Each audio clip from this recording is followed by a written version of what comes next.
these are forces in the angular direction. Sorry about the cut-off before. This is part 2, by the way, guys. So moving on. This is the basic differential equation of the telescope's basic dynamic motion. Now we need to transform this into a transfer function. Did you recall previously on my part 1 of the first tutorial on this unit that a transfer function is the result of is actually the ratio of the Laplace transform of the output to the Laplace transform of the input of the system's setting. So that could be its velocity, torque, etc. So in our case, we're interested in the torque's velocity. Therefore, we're looking at these terms. And we need to say that these are the subjective terms for our Laplace transform. Whenever you perform a Laplace transform on any differential equation, you must begin with your initial setting. So you would say that your initial setting for W is 0. Because it's not actually given, we have to assume that is the case for in our example. So your derivative of your angular velocity is also as a result of 0. So its 0 term is 0. They sometimes might actually give you your initial conditions. So they say, oh, it might be like 2 or 4 or 5, whatnot. So you just have to go based off of that.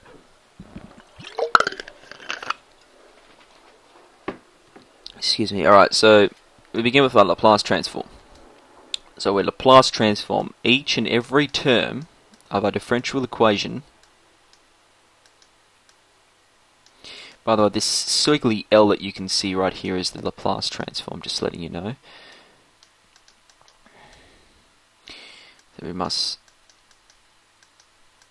show each and every Laplace transform being conducted on each term of a differential equation. You don't have to always write this, you can just skip that step and get the Laplace transform done based off initial knowledge.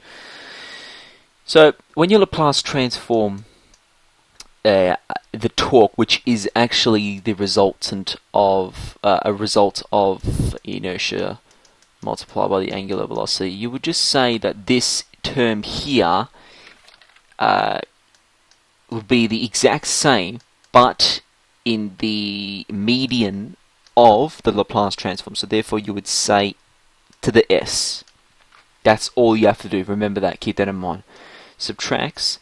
Now, because W is on its own, the rule for Laplace transform is when you have the term on its own, whatever it may be, of t, when you Laplace transform this term, it will simply just be this term repeated, but in a Laplace transform median. So you must represent it in another form. We'll just call it capital Y in our case. Capital Y of, as I said, in the median of Laplace transform, S. Simple as that, nothing else. Okay, but in our case here, in our example, I'm just going to use omega. So Q, by the way, for example, Q in our case, guys, is actually a constant, so we just throw it outside. Q multiplied by omega, because we have to work in the median of the Laplace transform. That is the Laplace transform of this term. Quite basic, but then when we move on to the derivative of the Laplace transform, you must perform another rule, and that is dot of t be the result of s multiplied by capital YS subtracts the initial condition. Sorry, my bad. The initial condition. Okay?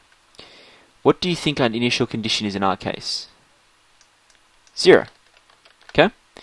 Done. So therefore, our Laplace transform, by the way, IPP is also another constant. It's just inertia. It's nothing too special. So we just throw IPP outside, multiply by S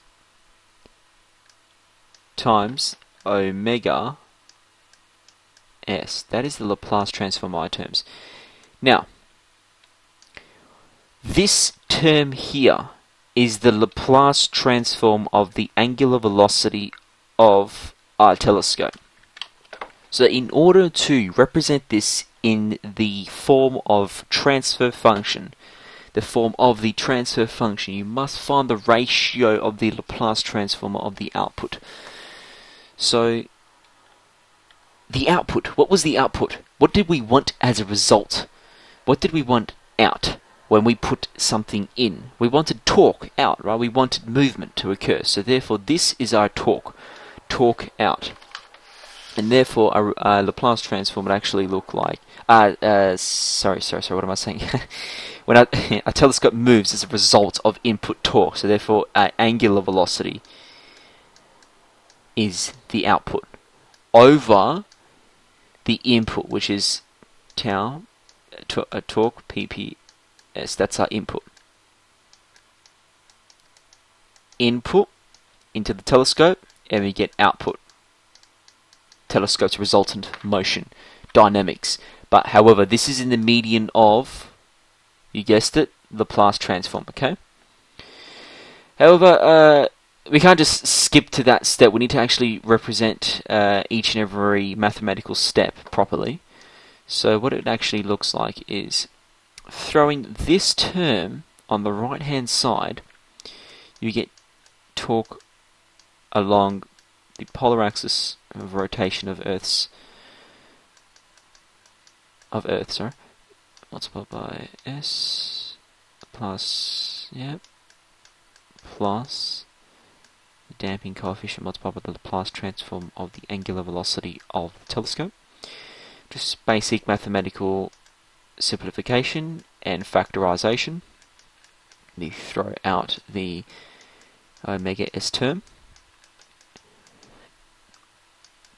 Excuse me, so we get plus q, and therefore throw this term, throw this term on the bottom here, so we that divided by that, and throw this term on the bottom there, so that we divide by that. So therefore,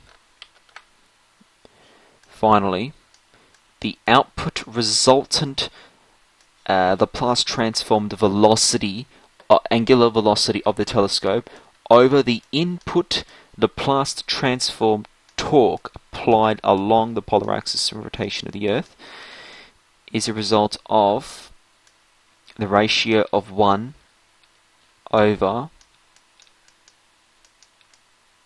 these terms represented here.